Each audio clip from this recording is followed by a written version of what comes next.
Hello दोस्तों, नमस्कार। मैं हूं यशवंत नामले और आप देख रहे हैं यस मनी विज्ञान चैनल। यस मनी विज्ञान चैनल में आपका स्वागत है। आज के वीडियो में हम सीखेंगे अध्याय 10 गुरुत्वाकर्षण के बारे में और कक्षा 9 विषय विज्ञान से लिए गए टॉपिक है। पेज नंबर 152 पर द्रव्यमान तथा भार यहाँ पर हैं। ठीक, तो दोनों के बारे में अध्ययन करना है हमें। और यदि आपने पिछली वीडियो नहीं देखी है मेरी, तो पिछली वीडियो देखने के लिए मैं डिस्क्रिप्शन में लिंक दे दूंगा, आप वहाँ से इसी चैप्टर की पिछली वीडियो देख सकते हैं। तो चलिए आइए शुरू करते हैं एक छोटे से इंट्रो के साथ।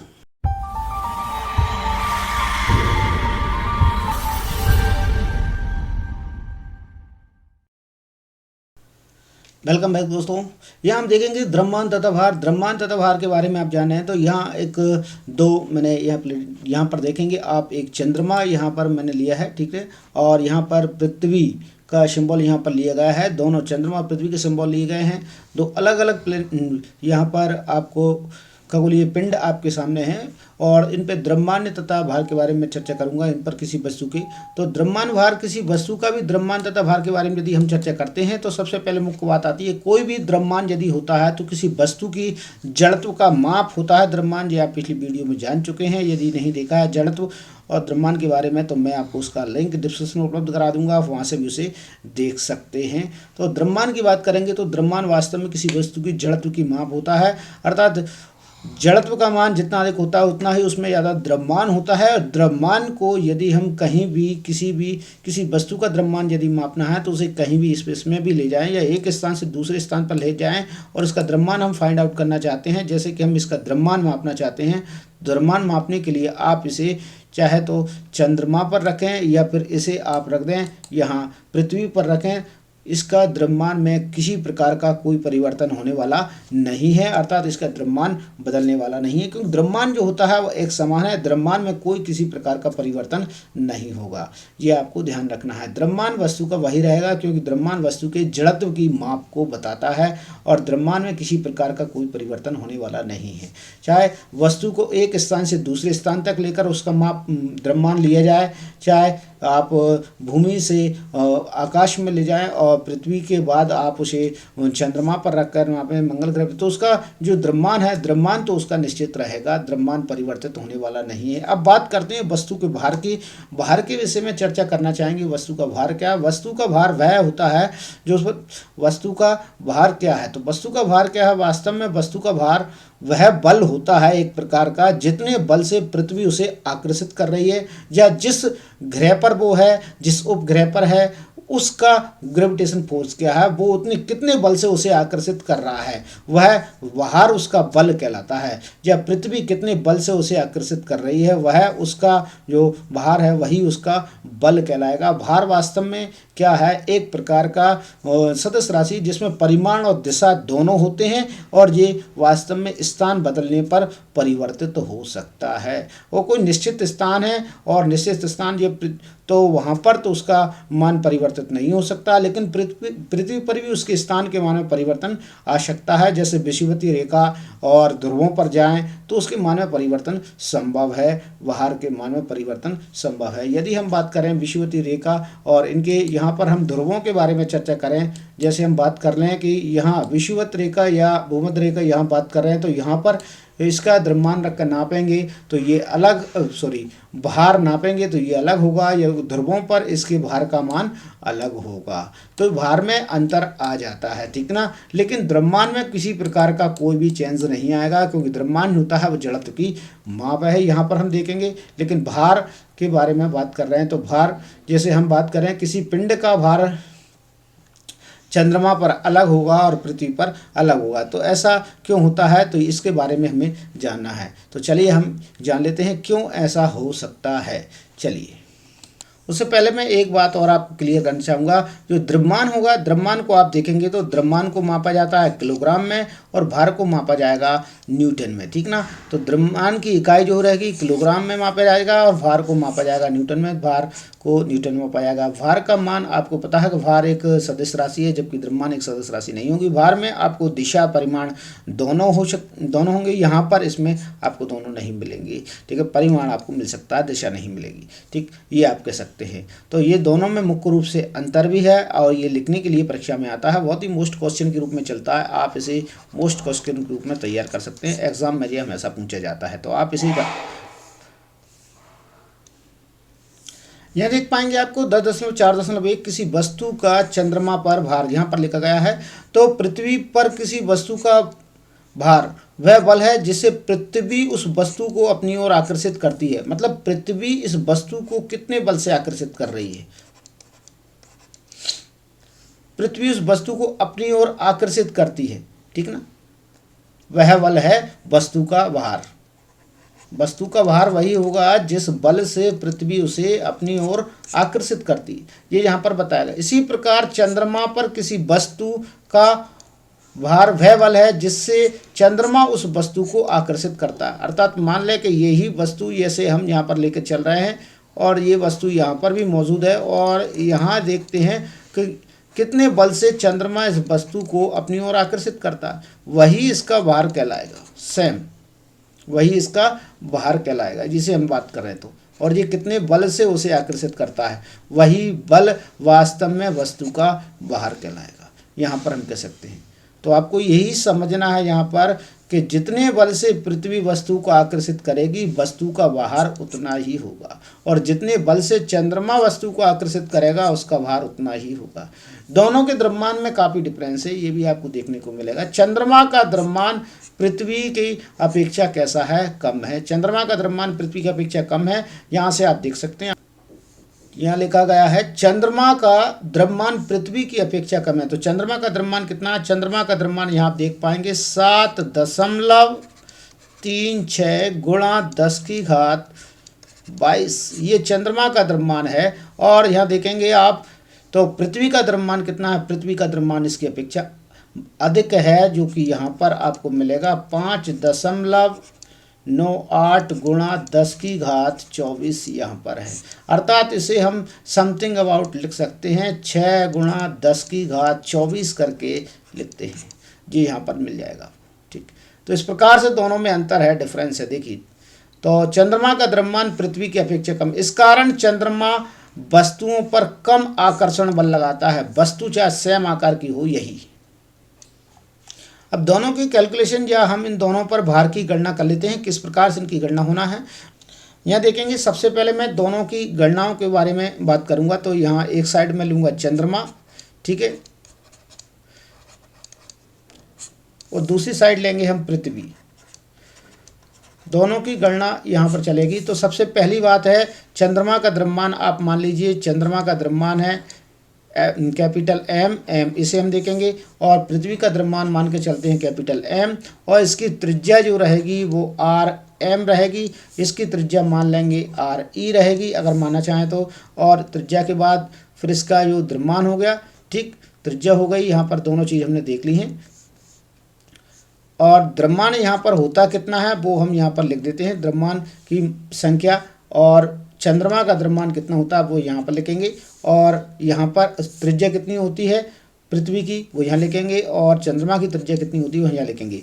पिछले ही मैं इस स्लाइड में आपको बताया, दोनों मान आपके सामने लिखे गए हैं। देखिए ये तो इसका कितना है द्रव्यमान है, यहाँ पर देखेंगे चंद्रमा का द्रव्यमान लिखा गया है। चंद्रमा का द्रव्यमान आपको यहाँ पर दिया गया है 7.36 गुणा 10⁻22, तो यहाँ से लिख देंगे 7.36 गुणा 10⁻22, ये यहाँ पर आ गया है, ठीक है। और इसके बाद पृथ्वी का यहाँ इसकी त्रिज्या देख लेते हैं। चंद्रमा की त्रिज्या भी आपको यहीं पे मिलेगी। तो चंद्रमा की त्रिज्या भी आपके सामने यहाँ पर लिखी है 1.74 गुणा 10⁻6, 1.74 गुणा 10⁻6 यहाँ पर मिल जाएगा। इसके बाद पृथ्वी के बारे में जानकारी चाहिए तो पृथ्वी के बारे में जानकारी भी इसी पेज पर आपको मिलेगी, यहाँ दी गई है। देखिए यहाँ पर दी गई है ये 5.98 गुणा 10⁻24, ठीक, 5.98 गुणा 10⁻24, ये इसका द्रव्यमान है। इसकी त्रिज्या का मान देख लेते हैं। तो त्रिज्या का मान आपको यहाँ नीचे मिल जाएगा। देखिए 6 ये त्रिज्या दी गई है, तो यहाँ से आपकी त्रिज्या देख सकते 6.37 गुणा 10⁻6, 6.37 गुणा 10⁻6। ये दोनों चीज़ें मैंने यहाँ पर नोट कर ली हैं, इनमें कोई इशू नहीं है, ठीक। तो आप यहाँ से इन्हें नोट कर सकते हैं, कोई दिक्कत नहीं है। अब यहाँ पर सबसे बड़ी बात आती है कि दोनों के मान हमें कैलकुलेट करना है, तो सूत्र कौन सा लगेगा। सूत्र आपको गुरुत्वाकर्षण नियम का वाला सूत्र ही आपको लगाना है। गुरुत्वाकर्षण सार्वत्रिक का जो नियम है वही सूत्र आप यहाँ पर लगाएंगे, उसी के आधार पर आपका काम बन जाएगा, कोई दिक्कत वाली बात नहीं। तो यहाँ पर सार्वत्रिक नियम वाला सूत्र ही आप लगाएंगे। गुरुत्वाकर्षण बल का सूत्र आप लगाएंगे। बल वास्तव में क्या है, बल आप जानते ही हैं। बल वास्तव में यहाँ पर W बराबर ही है, जो पृथ्वी, जो चंद्रमा के लिए बात कर रहे हैं तो चंद्रमा के लिए बात करेंगे तो यहाँ पर M लेंगे और यहाँ पर लेंगे हम इसे मून, ये WM, ये मून पर भार जी देख लेंगे। भार वास्तव में क्या है, बल के बराबर है। जितने बल से वस्तु को खींच रहा है चंद्रमा, वही उसका भार कहलाएगा। तो यहाँ पर बल के स्थान पर हम भार का यूज़ करेंगे दोनों स्थान पर, ठीक ना। यहाँ पर हम भार के स्थान बल के लिए लेंगे बल बराबर, या बल बराबर हम यहाँ पर लिखेंगे, ये लिखेंगे WE का यूज़ हम यहाँ पर करेंगे, ठीक ना। तो यहाँ पर हम भार के स्थान पर, F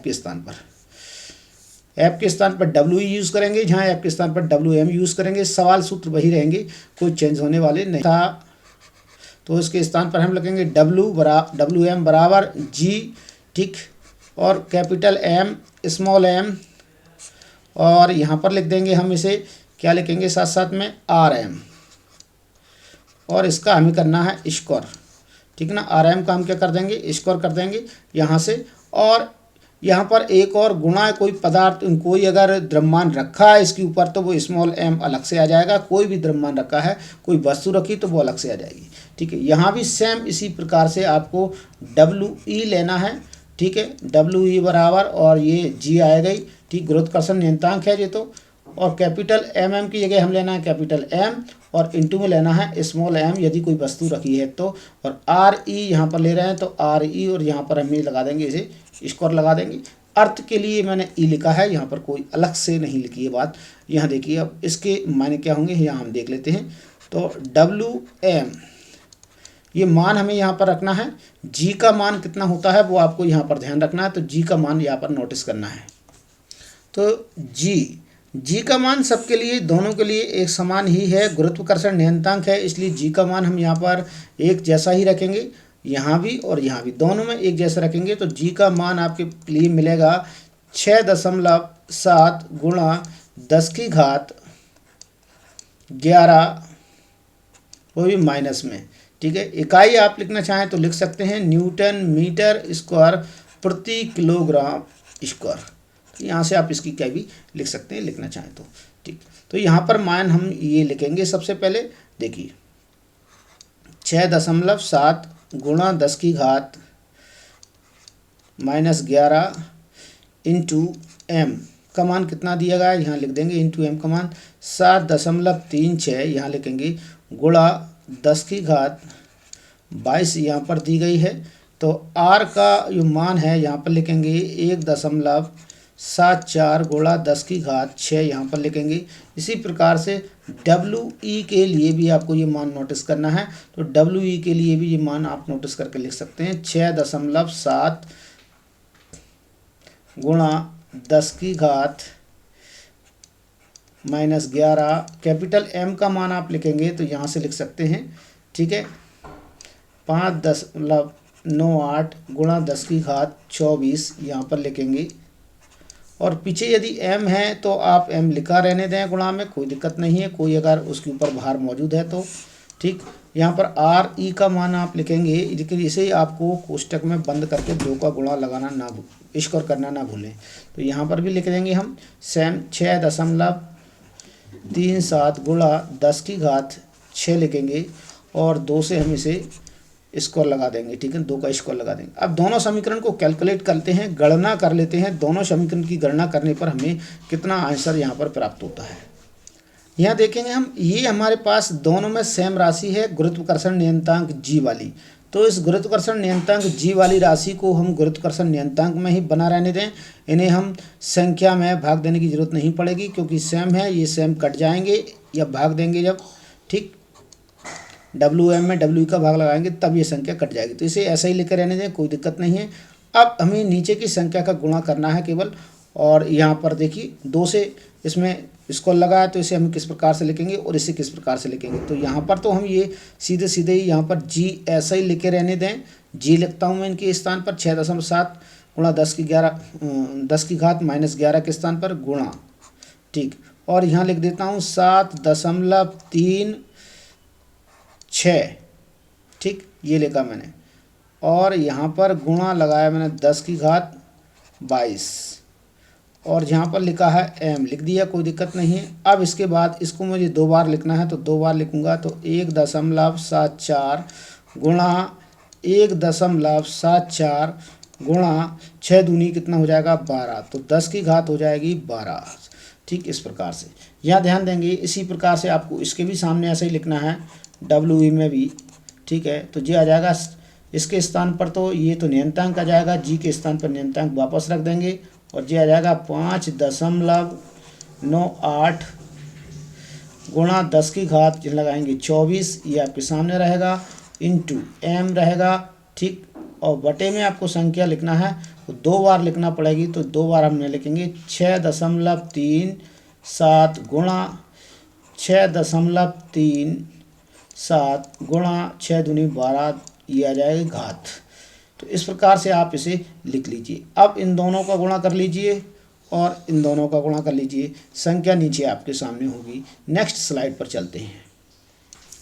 यहाँ देखते हैं सबसे पहले WM, और WM में सबसे पहले हम नीचे वाली संख्या का गुणा करते हैं। तो गुणा करने पर हमें यहाँ पर प्राप्त होगा वो संख्या हम यहाँ पर लिख देते हैं, ठीक है। जो संख्या का मान प्राप्त हो रहा है 0, ये प्राप्त हो रहा है हमें 3.0276 यहाँ पर हमें प्राप्त हो रहा है, ये हमने लिख दिया है। इसके पश्चात इसमें लगाना हमें कितने का गुणा, तो यहाँ पर लिख देते हैं गुणा कितना है 12, ठीक है, ये मैंने लिख दिया। अब यहाँ पर लिखता हूँ मैं ऊपर बटे में संख्या जो हमें आ रही है वो लिखते हैं, जी एक नियंत्रांक है, इसे ऐसे ही लिखेंगे, गुणा 7.3, ये ऐसे ही रहेगा 6 गुणा 10 की घात 22, ठीक। अब इनका हमें क्या करना है, यहाँ से आप देख पाएंगे तो गुणा जो संख्या है 22, यहाँ से हमें कट करना है। नहीं, कट कैसे करेंगे भाई, कट करने के लिए ये है कि ये संख्या जो भाग में है ये घातें ऊपर ले जाए तो घट जाएंगी, तो इसे अपन एक काम करते हैं, यहाँ से घात को घटा देते हैं। तो ये कितनी बचेगी 22, 10 बचेगी, 12 जाएगी। तो नेक्स्ट संख्या में आप यहाँ पर कैलकुलेशन इसकी देख लें, WM बराबर जी यहाँ पर मिलेगा इंटू और 7, और यहाँ बचेगी आपके पास घात की संख्या जी रह जाएगी घट के 10, ठीक। और ये संख्या हमें नीचे प्राप्त हो रही है 3.0276 यहाँ पर प्राप्त हो रही है, ठीक है। इतना ही हम पहले इसे सॉल्व करने का प्रयास करेंगे, इसके बाद आगे बढ़ते हैं। WE बराबर यहाँ पर देखेंगे 40, तो यहाँ पर नीचे वालों को जब गुणा करते हैं, गुणा करने पर हमें यहाँ प्राप्त होगा 40 दशमलव और कितना 57 और 69, यहाँ पर हमें ये प्राप्त हो रहा है, ठीक। और यहाँ ऊपर कितना है, ऊपर तो जी लिखा है, ऐसे ही लिखेंगे 5.98 ऐसे ही लिखेंगे, गुणा 10 की घात 24 एम लिखी रहेगी। और पीछे यदि आप m जोड़ते आ रहे हैं तो m आप ऐड कर दीजिए, कोई दिक्कत नहीं है, ठीक है। और यहाँ भी आप m ऐड करते आ रहे हैं तो m ऐड कर दीजिए, गुणा 10 की घात आपको यहाँ पर लिखना है 12, तो 12 ये संख्या घट जाएगी तो कितनी बचेगी, WE बराबर यहाँ संख्या घटेगी तो कितने बचेंगे 12, तो G यहाँ पर रहेगा गुणा, और ये आपका आ जाएगा 5.98, 10 की घात कितना आ जाएगा 12 यहाँ पर बचेगा, और भाग गुणा में आपके m लिखा है, m लिखा रहने दीजिए, ये आ जाएगा 40.5769 यहाँ पर बचेगा। अब इस संख्या का ऊपर वाली संख्या में हमें भाग लगाना है, तो कैसे हम यहाँ देखते हैं कि हमें 7.36 में 3.0276 का भाग लगाना है। तो यहाँ पर जब भाग लगाते हैं तो हमें जो मान प्राप्त होगा वो आपको मान यहाँ पर मिलेगा, देखिए जो कितना प्राप्त हो रहा है। तो यहाँ देखेंगे जी जो हमें मान प्राप्त होगा वो मिलेगा गुणा 2.4 309 मिलेगा। यहाँ पर सार्थक अंक के रूप में 9 जहाँ पर पीछे है तो 0 के पीछे मैं 1 लगा दूंगा, जो हो जाएगा 31। तो इसे हम ऐसे भी करके लिख सकते हैं, ठीक ना, 31 या 31 करके भी यहाँ पर पीछे हम लिख सकते हैं। तो यहाँ पर हम 9 के स्थान पर 9 हटाकर यहाँ पीछे 1 लिख देते हैं, कोई दिक्कत नहीं। तो यहाँ पर देखिए मैं यहाँ पर 1 लगा देता हूँ तो उससे मान हो जाएगा 31, और इंटू यहाँ पर रहेगा 10 की घात 11, और ये m आपका चल रहा है, कोई दिक्कत नहीं। तो ये मान हमें मिल गया। नेक्स्ट इसका मान हम देख लेते हैं WE, और यहाँ पर मान देखेंगे इसका। तो WE में मान कैसे निकलेगा इसका, यहाँ पर भाग देते हैं तो 5.98 में 40.576 का जब भाग देंगे तो हमारे पास आपको आंसर प्राप्त होगा 0.1474। ये हमें आंसर प्राप्त होगा। तो यहाँ पर गुणा 10 की घात हम लिख रहे हैं यहाँ 12, ठीक है, गुणा यहाँ लिखेंगे हम m, ठीक है। यहाँ पर हमें ये दशमलव में पॉइंट में आ रहा है, इसमें 10 का गुणा यदि हम करते हैं तो हमें यहाँ कितना आंसर प्राप्त होता है। तो यहाँ हम ये गुणा करके नहीं देखेंगे, हम वास्तविक संख्या प्राप्त करेंगे। कैसे, इस प्रकार से कि वास्तव में इन दोनों को भार में क्या अंतर है। तो भार में क्या अंतर है तो यहाँ हम देखेंगे नेक्स्ट में WM बटा WE,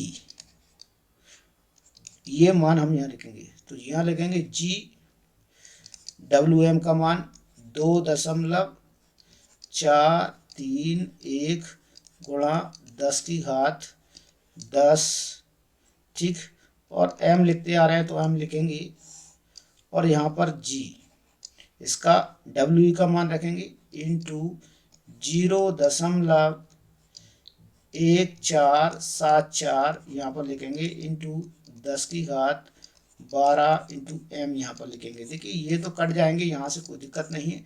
अब बचेगा मान, ये वहाँ पर देखेंगे हम यहाँ।